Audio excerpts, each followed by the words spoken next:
Ну, добрый день.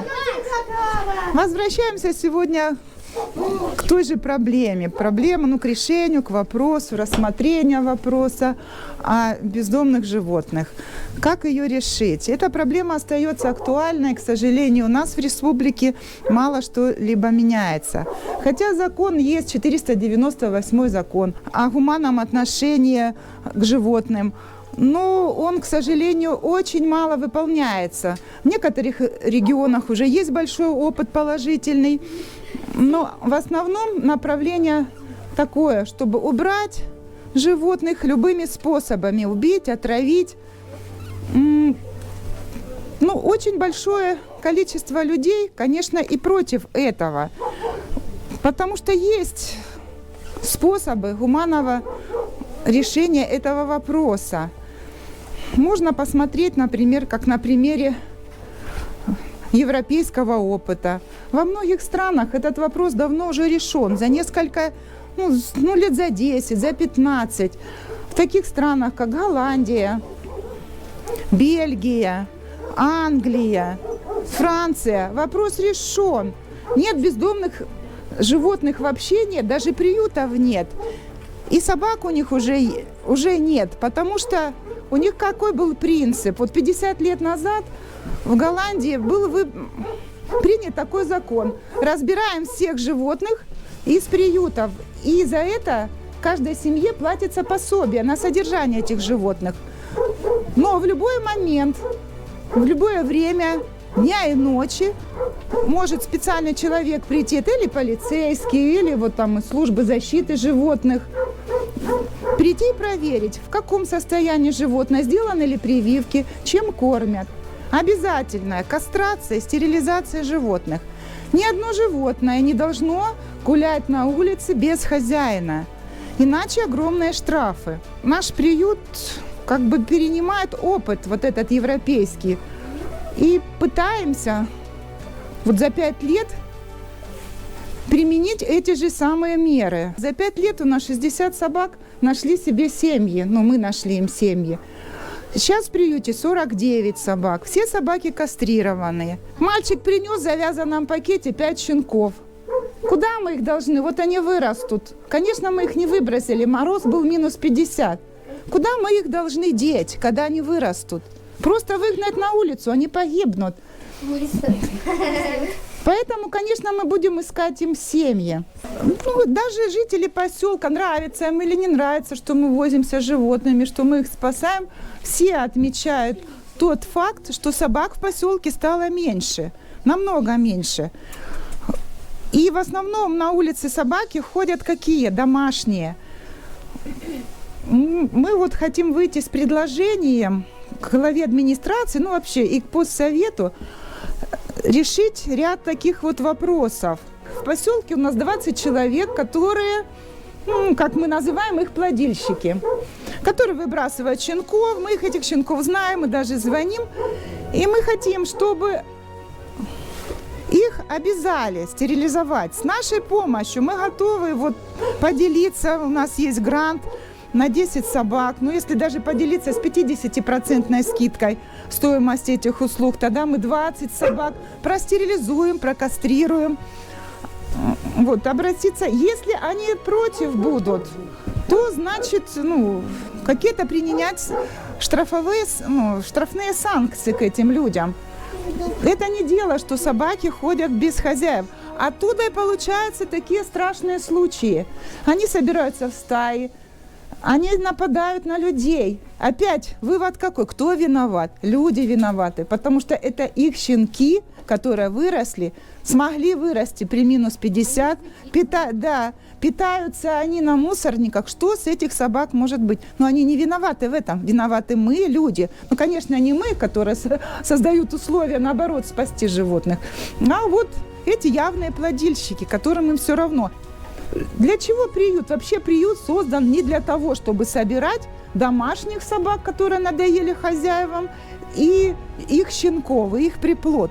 Приют только для того и создан, чтобы действительно спасти бездомных животных, которые уже когда-то родились, которым нужна помощь, которые раненые собаки, которые машина сбила. Вот для чего. Или же для того, чтобы Например, вот семья была или человек, была собака, человек заболел, собаку некуда деть, ее берут в приют на время. Или человек умер, забирают в приют, чтобы потом найти ему семью. Вот для чего приюты. Но не сборник домашних собак.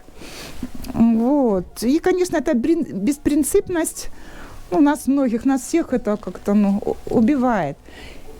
И иногда опускаются руки, честно сказать, что да, нас поддерживают, вот какие мы молодцы, вот какие, вот спасибо вам.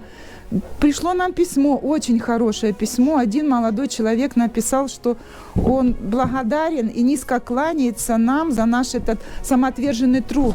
Потому что если бы не было приюта, то могли бы такие страшные случаи случиться, как в других городах, как, например, в Якутске. Мы спасли людей от собак. Дорогие товарищи люди, вы, наверное, тоже усилия и силы прилагаете. Нужна помощь приюту все время. Нам нужна ежедневно. Нам нужен рабочий сторож и еще один рабочий по уходу территории. И все. И тогда можно, наверное, весь можно поселок обезопасить от животных и животных спасти от людей. В общем-то, чтобы потом все-таки люди воспитались и полюбили этих животных. И взять животное, собаку из нашего приюта, для них было бы счастьем. Я немножко хочу сказать на примере европейских стран. Мы переняли опыт, даже пусть на нашем маленьком поселке, в нашем будет небольшой пример для всех, что можно сделать так же. Мы сейчас ориентируемся на Голландию. По личным связям мы связались с обществом защиты животных, с благотворительным фондом. Нам дали куратора из Голландии. И оказывается, там безумно любят именно лаек. И не обязательно чистокровных. Хотя бы так 10% лайки – это уже лайка. И эти люди, пишут нам письма, мы посылаем фотографии, они выбирают себе животного. И пишут так интересно, что мы, говорит, не просто хотим собаку, мы хотим спасти животного. Но, к сожалению, видите, наша республика прославилась на весь мир. Они считают, что вся Якутия – это только сплошные жуткие люди, которые убивают собак, мучают их, издеваются. Конечно, это не так. Много людей, которые по-доброму относятся. Я, конечно, понимаю тех людей, которых кто-то укусил когда-то собака, а может, кого и порвал, а кто страшный случай. Я понимаю, этого не должно быть. Но еще повторяюсь, виноваты мы сами, люди. Нельзя, чтобы ни одна собака не должна быть на улице. Все должна быть с поводком, с ошейником и в наморднике. И ни один человек не должен выбросить свою собаку. Дело в том, что у нас в приюте сейчас 49 собак, и я вам честно скажу, что 30 – это бывшие домашние собаки. А 60 мы уже в семьи пристроили, и домашних, и те, которые уже родились от домашних. Давайте, наверное, как-то мы вместе все это организуем, можно это сделать. Мы уже отправили в Голландию 9 собак. Завтра вылетают у нас еще 3 собаки. Этот дикуля летит в Англию, его ждет семья. Да вы понимаете, радуется сердце, что есть такие добрые люди, которые с края света берут животным. Для нас, конечно, это накладно, потому что часть денег мы оплачиваем сами. Без вашей помощи, конечно, мы бы не смогли. Огромная помощь, кто нам помог собрать деньги на билеты. Потому что было какое условие, что до Москвы мы собак отправляем за свой счет, а из Москвы уже хозяева из Европы оплачивают и берут. Потому что в Москве очень много тоже в приюте собак, и они могут взять в Москве, в Украине. Нам очень хочется своих отправить, и чтобы они были счастливы. Люди такие пишут теплые слова. Спасибо вам, вы нас осчастливили, у нас такое счастье. И почему-то собаки, понимаете, самое интересное, сразу узнают этот язык. Они откликаются, они знают все команды. И они знают, что это их семья, это их дом. Они сразу с первого же дня понимают, что они счастливые. Это сколько теплоты, доброты. Я очень радуюсь за этих людей. Но мне хочется, чтобы и мы никуда не отправляли их, а чтобы мы такими же стали. И чтобы наши собаки жили с нами, но в любви, в тепле, в доброте и взаимности, взаимопонимании. И еще раз хочу, конечно, вот всех поблагодарить жителей поселка за огромную помощь. Действительно, вы помогли, вот вы сейчас 12 жизней уже спасли. Вот все, кто дал вот понемножку, мы собрали. И они теперь счастливые. У нас осталось еще 49. Вот. Я не могу сказать, что вот нас там 5 человек, такие мы замечательные, и больше никого нет. Нет, без вас мы не смогли бы сделать. Но помощь все равно ждем, и чем больше, тем лучше. Быстрее мы с этим справимся. Детки у нас очень хорошие, приходят все время помочь. Что вам помочь, спрашивают. Поиграют, они уже не брезгуют даже убирать. И также они ведерки и какашки убирают, и бумагу собирают, относят убираем все. Подметают, вот, и всегда говорят, что вам помочь. Ребят, да ладно, поиграйтесь вон с щенками, и накормят, да, и тарелочки носят, и собирают пустые тарелочки. В общем, помощницы замечательные, да, приносят покушать. Сергей помощник, снег чистит, каждый день приходит, спасибо ему, да, вот. Вольеры чистят, потому что мы уже, женщины, не справляемся с таким физическим трудом. Ну, они его и слушают, собаки, нам с ним спокойнее. Да. За символическую плату, мизерную. Но он не отказывается, спасибо ему.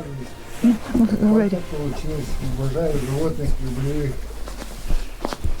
Спасибо большое, спасибо за помощь, за поддержку. Все-таки есть добрые люди. Есть, да. Раз, два, Улыбайтесь, детки. 3.